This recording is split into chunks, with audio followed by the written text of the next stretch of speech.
안녕하세요. 오렌지 가나안 교회 매일 만나 시간입니다. 오늘 우리에게 주시는 하나님의 말씀은 고린도전서 15장 1절에서 11절 말씀입니다. 오늘 우리에게 주신 하나님의 일용할 양식을 나누겠습니다. 형제들아, 내가 너희에게 전한 복음을 너희에게 알게 하노니 이는 너희가 받은 것이요 또 그 가운데 선 것이라. 너희가 만일 내가 전한 그 말을 굳게 지키고 헛되이 믿지 아니하였으면 그로 말미암아 구원을 받으리라. 내가 받은 것을 먼저 너희에게 전하였노니 이는 성경대로 그리스도께서 우리 죄를 위하여 죽으시고 장사 지낸 바 되셨다가 성경대로 사흘 만에 다시 살아나사 게바에게 보이시고 그 후에 12 제자에게와 그 후에 500여 형제에게 일시에 보이셨나니 그 중에 지금까지 대다수는 살아있고 어떤 사람은 잠들었으며 그 후에 야고보에게 보이셨으며 그 후에 모든 사도에게와 맨 나중에 만삭되지 못하여 난 자 같은 내게도 보이셨느니라. 나는 사도 중에 가장 작은 자라. 나는 하나님의 교회를 박해하였으므로 사도라 칭함받기를 감당하지 못할 자니라. 그러나 내가 나된 것은 하나님의 은혜로 된 것이니 내게 주신 그의 은혜가 헛되지 아니하여 내가 모든 사도보다 더 많이 수고하였으나 내가 한 것이 아니요 오직 나와 함께 하신 하나님의 은혜로다. 그러므로 나나 그들이나 이같이 전파하매 너희도 이같이 믿었느니라. 아멘. 우리는 계속해서 고린도 교회의 민낯을 보고 있습니다. 인정하고 싶지 않지만 너무나도 우리의 모습과 닮은 모습들입니다. 왜 하나님께서 오늘날 우리에게 고린도전서 말씀을 다시 들려주시는 것일까요? 교회 안에서 끊임없이 터져 나오는 온갖 현상들, 증상들 말고 그 너머 깊은 곳에 꿈틀거리는 근본적인 원인은 도대체 무엇일까요? 왜 삼위일체 하나님을 믿는다고 말하면서 우리는 교회 안에서 당파를 짓는 것일까요? 왜 내 편과 네 편을 나누며 분쟁하는 것일까요? 왜 자신의 힘과 권위를 내세우려고 하고 왜 조금이라도 더 인정받으려 몸부림치는 것일까요? 왜 음란한 행동들을 끊지 못하고 그 음행들을 부끄러워하지 않고 일말의 죄책감도 없이 은근슬쩍 덮어두는 것일까요?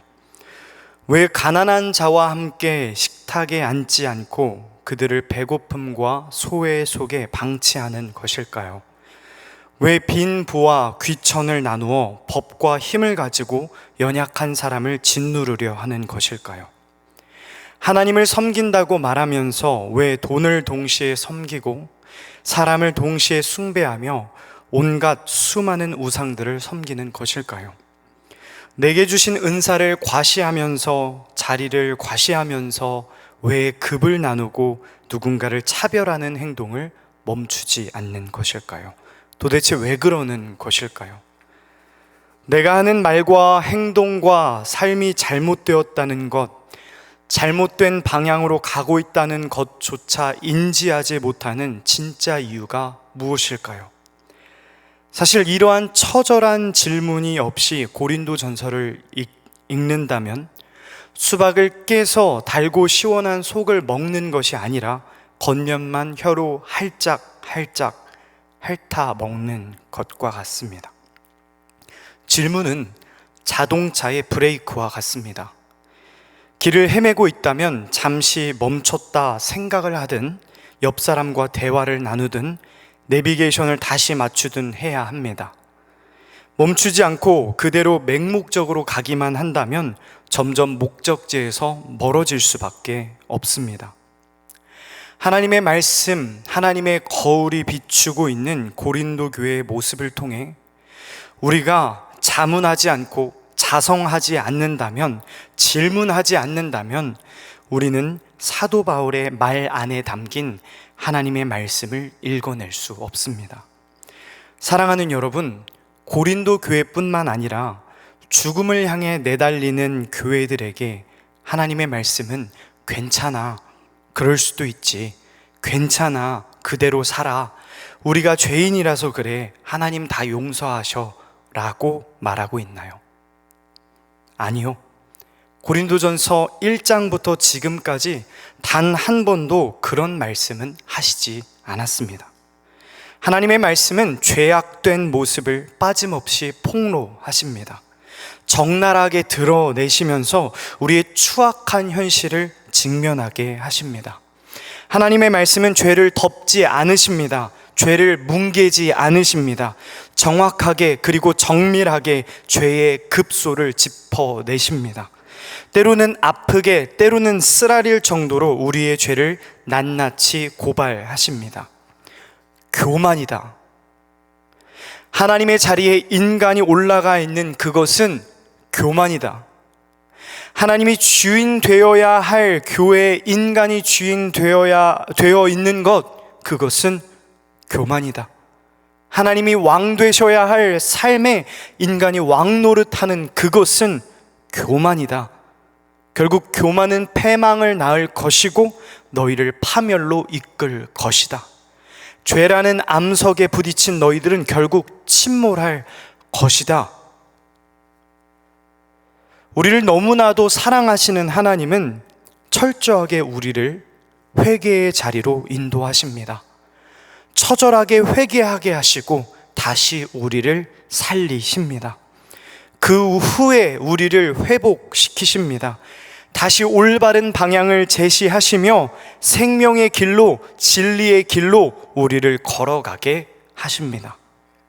오늘 황폐해진 고린도 교회 앞에, 그리고 망가지고 병든 교회와 가정과 삶 한복판에 선포되는 말씀을 통해 하나님께서 교회의 기초, 그리고 무너진 우리의 삶의 기초를 다시 세워주시기를 간절히 소망합니다. 1절 말씀 함께 읽겠습니다. 형제들아, 내가 너희에게 전한 복음을 너희에게 알게 하노니 이는 너희가 받은 것이요 또 그 가운데 선 것이라. 아멘. 성경이 말씀하시는 구원은 단순히 영혼 구원, 영혼만의 구원이 아닙니다. 영혼과 육체, 영혼과 몸이 모두 구원받는 전인적인 구원입니다. 우리는 머리로 조금 쉽게 이해하고 싶어서 몸과 영혼을 무자르듯 나누는 경향이 있습니다. 그러나 기독교가 말하는 죽음, 그리고 부활, 그리고 구원은 모두 우리의 몸과 영혼 모두가 구원받는 전인적인 구원입니다. 죽음과 부활 그리고 구원은 인간의 자력으로 만들어낼 수 없습니다. 그렇다면 우리는 어떻게 구원받을 수 있을까요? 어떻게 부활할 수 있을까요? 오늘 하나님의 말씀은 지금 인간에게 가장 중요한 본질적인 문제를 다루고 있습니다. 바울의 입술을 통해 선포되는 하나님의 말씀은 우리 존재의 가장 깊은 중심, 존재의 기반을 들추어 내십니다. 내가 너희에게 무엇을 전했느냐? 너희가 받은 그것이 무엇이냐? 너와 내가 속한 공동체가 지금 어디에 서 있냐? 사랑하는 여러분, 바울이 무엇을 전했고 이들이 받은 것은 무엇이며 공동체는 바울이 전한 그것에 서 있어야 하는데 과연 그것이 무엇일까요? 맞습니다. 복음. 그래, 너희들이 복음을 받았고 복음 위에 서 있습니다 라고 말하는데 도대체 그 복음이 무엇이냐 질문하고 있습니다.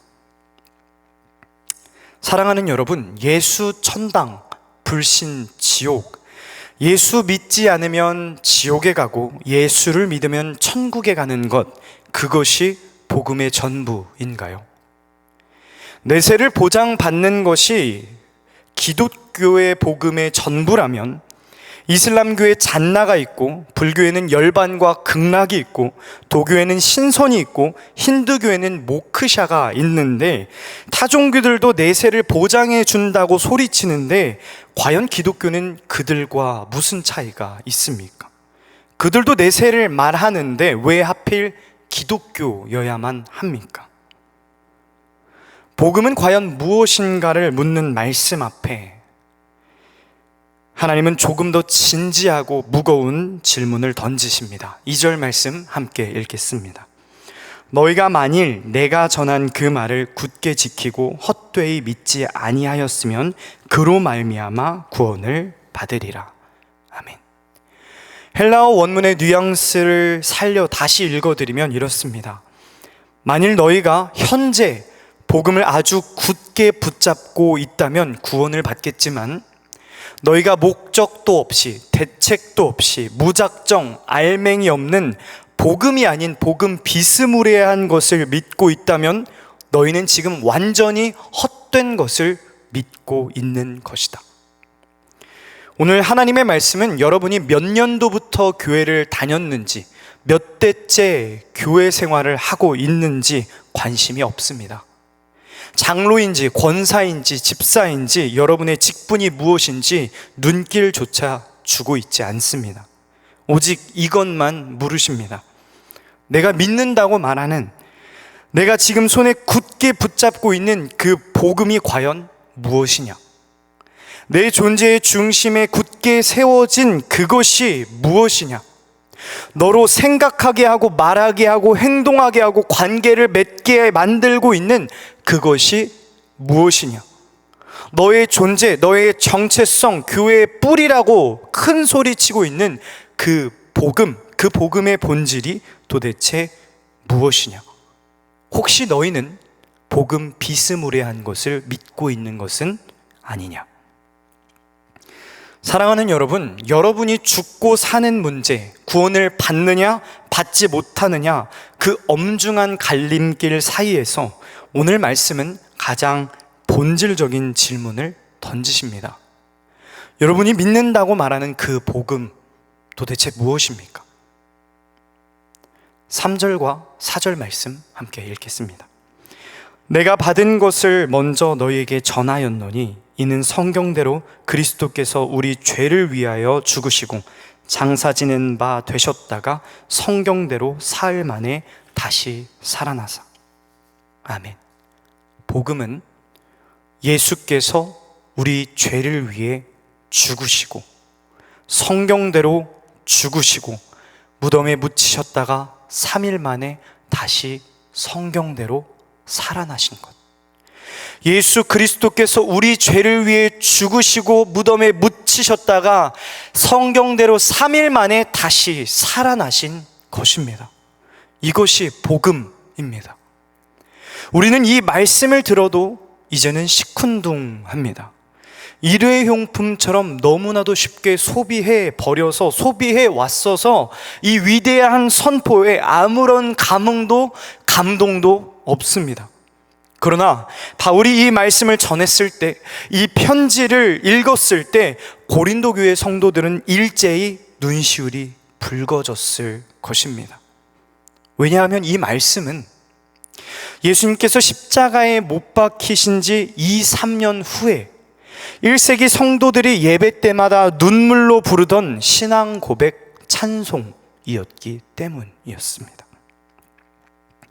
그리스도의 죽으심과 부활하심, 직접 그 현장을, 사건을 눈으로 본 자들이 그 놀라운 사랑을 단 한순간도 잊고 싶지 않아서 누구나 쉽게 암송하고 기억할 수 있도록 만들었던 노래였기 때문이었습니다. 할아버지와 할머니, 아버지와 어머니가, 그리고 그들의 어린 자녀들이 대를 이어 불렀던 그 노래. 이 노래를 그들은 어디에서 불렀을까요? 바로 원형 경기장에서 불렀습니다. 시퍼런 칼날 앞에서 야생 멧돼지의 가죽을 강제로 뒤집어 쓴 채 으르렁거리는 굶주린 사자들 앞에서, 침을 질질 흘리고 있는 늑대들 앞에서 흙바닥을 뒹구르며 그들은 이 노래를 불렀을 것입니다. 온몸에 타르와 기름을 뒤집어 쓰고 발끝에 떨어진 불길이 온몸을 휘감아 인간 횃불이 되어가는, 불에 타들어가는 그 끔찍한 고통 속에서 그들은 이 노래를 불렀을 것입니다. 연약한 여성들은 미친 황소의 뿔에 받쳐 공중으로 붕 떴다 바닥에 내리꽂히며 육체가 찢어져 나가는 그 순간에 이 노래를 토해냈을 것입니다. 그리스도께서 우리 죄를 위해 죽으시고 성경대로 장사 지낸 바 되셨다가 사흘 만에 다시 살아나사 성경대로 우리를 죄에서 구원하신 예수 그리스도만이 진짜 주인이시고 우리의 진짜 왕이시다, 이 고백이 끝나기도 무섭게 목이 잘려 죽어야만 하는 그 처절한 현실 속에서 죽음의 현장 앞에서 불리던 노래가 오늘 이 말씀에 녹아들어 있던 것이었습니다. 사랑하는 여러분, 죄로 인해 영영 죽을 수밖에 없는 우리에게 진짜 생명을 주신 분이 오직 예수 그리스도이심을 믿으십니까? 여러분의 진짜 왕이, 이 교회의 진짜 주인이 예수 그리스도이심을 믿으십니까? 그 예수께서 성경대로 이사야 53장 5절 말씀대로 우리의 모든 죄악을 짊어지시고 대신 죽으셨음을 믿으십니까? 그리고 성경대로 호세아 6장 2절 말씀대로 예수님께서, 하나님께서 그분을 다시 살리셔서 사흘 만에 부활하게 하셨음을 믿으십니까? 그렇다면 묻고 싶습니다. 이미 우리에게 거대한 복음이 주어졌는데, 죄로부터 완전한 자유를 선고받았는데, 이제 죄에서, 그 죄의 늪에서 해방되었고 죄의 감옥에서 탈출했는데, 도대체 왜 우리는 여전히 죄인의 모습 그대로 살아가고 있는 것입니까? 왜 여전히 하나님과의 관계에서 부끄러운 죄를 짓고 사람과의 관계에서 악독한 상처를 주며 살아가고 있는 것입니까? 복음이 정말 우리의 존재의 중심에 있다면 왜 그 예수 그리스도의 복음의 능력이 우리의 삶에서 흔적조차 드러나고 있지 않는 것입니까? 공적이고 품격 있는 이 진리의 뼈대 위에서 세상을 호령하고 세상을 이끌어야 할 교회가 어쩌다가 이토록 세상에 휘둘리고 돈에 휘둘리고 사람에 휘둘리는 나약한 신세가 되었습니까? 도대체 이 교만의 끝은 어디입니까? 왜 그렇게 탐욕의 눈이 빨개져서 사적인 이익에 집착하고 남 위에 군림하려 하고 음행이 판을 치고 편을 나누고 계급을 나누며 서로 미워하게 됐느냐 말입니다.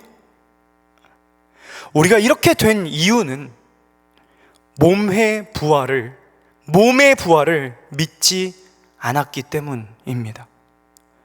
예수님이 어떻게 부활하셨는지, 그리고 우리가 어떻게 부활하게 될 것인지, 아직 부활하지 않은 자로서 어떻게 살아가야 하는지 관심이 없기 때문입니다. 사랑하는 여러분, 예수 그리스도께서 죽으셨고 다시 부활하셨다는 그 말씀은 단순히 죄가 해결되었다, 그래서 나 이제 천국 간다 정도로 소비되어야 할 말씀이 아닙니다. 예수님은 몸이 죽으셨고 차갑고 딱딱한 돌 무덤에서 시체로 누워 계셨다가 몸이 부활하셨습니다. 잠깐 영혼이 이탈했다가 영혼이 돌아오신 것이 아니라 전인적인 영혼, 육 모두가 죽었다가 다시 살아나셨습니다. 그래서 우리는 믿는 것입니다. 무엇을 믿습니까? 몸이 다시 사는 것을 믿습니다. 우리도 예수 그리스도와 같이 예수 그리스도처럼 몸이 죽을 것이고 몸이 부활할 것을, 전인적인 죽음과 전인적인 부활을 믿는 것입니다. 그렇다면 몸이 부활한다는 것은 무엇을 의미하는 것입니까? 막 살면 된다? 되지 못한다? 되지 않는다? 막 살면 안 된다는 것입니다. 어차피 구원받아 천국 갈 거니까 이 땅에서 대충 이 썩어질 몸 대충 살다가 가야겠다, 죄를 지으면 막 살아도 되겠다라는 뜻이 결코 아닙니다. 오직 하나님의 은혜로 구원받은 자라면 매일 매 순간마다 복음을 온 몸으로 굳게 붙들고 삶의 열매를 통해 자신의 구원을 증명해내며 살아가야 한다는 뜻입니다. 행위로 구원받아야 한다는 행위 구원을 말하는 것이 아닙니다. 오직 하나님의 은혜로 구원받은 자로서 진짜 복음을 들었고 진짜 구원을 받았다면 구원받은 사람답게 살아야 한다는 것을 말하는 것입니다. 몸의 부활을 진정으로 믿었다면, 예수님이 사람의 몸과 몸이 맺은 그 관계들을 그토록 중요하게 여기셨음을 안다면 우리의 삶에서 하나님이 기뻐하시는 성령의 열매를 맺어 나가야 한다는 것이 오늘의 말씀입니다. 오늘 말씀은 우리에게 무서운 진실을 폭로합니다.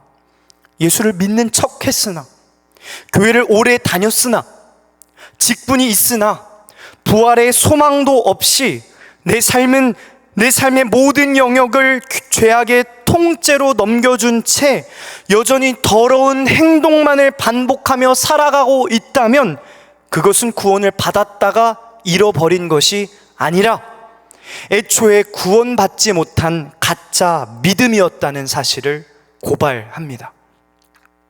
사랑하는 여러분, 여러분은 종교인입니까? 아니면 크리스찬입니까?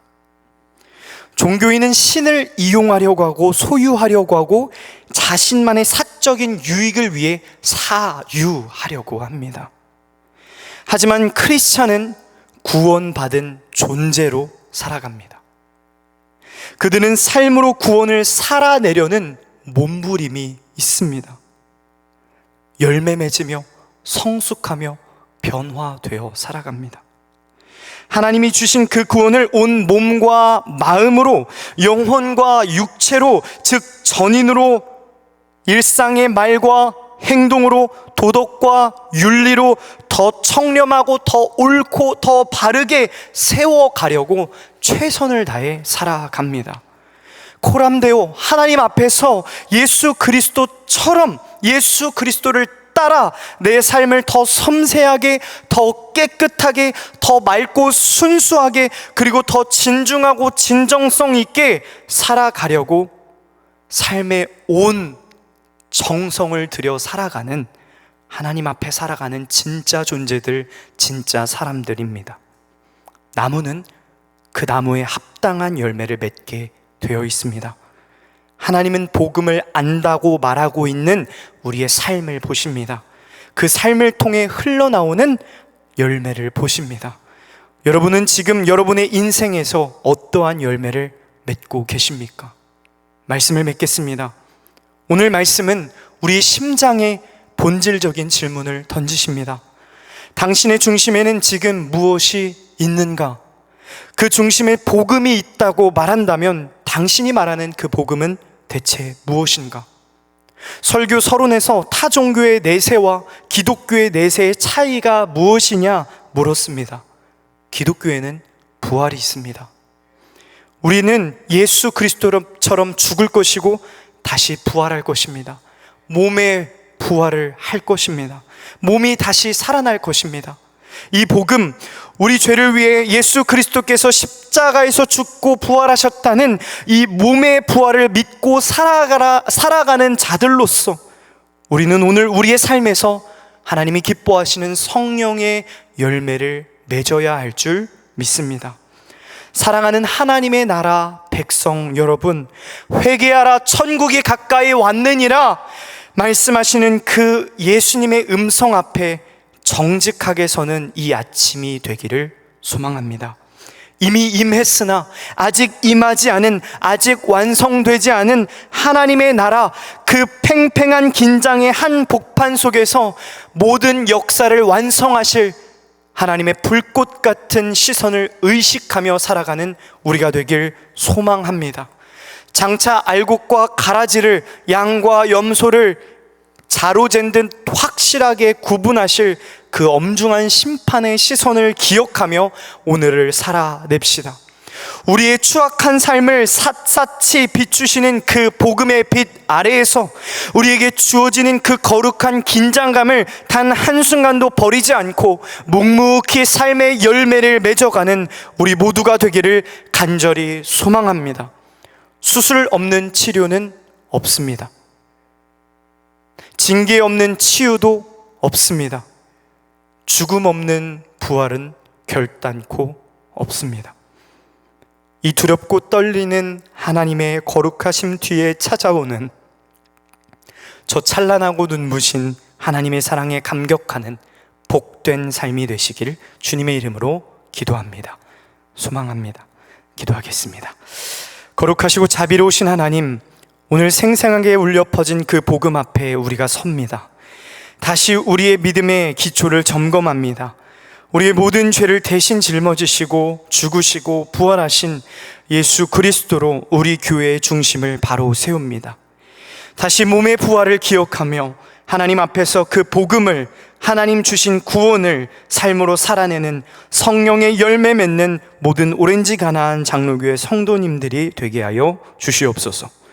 부활의 첫 열매가 되신 예수님을 따라 아직 완성되지 않은 부활의 열매들로 진정성 있고 섬세한 삶을 살아가게 하여 주시옵소서. 우리의 삶의 주인 되시고 왕으로 통치하시는 예수 그리스도의 이름으로 기도합니다. 아멘.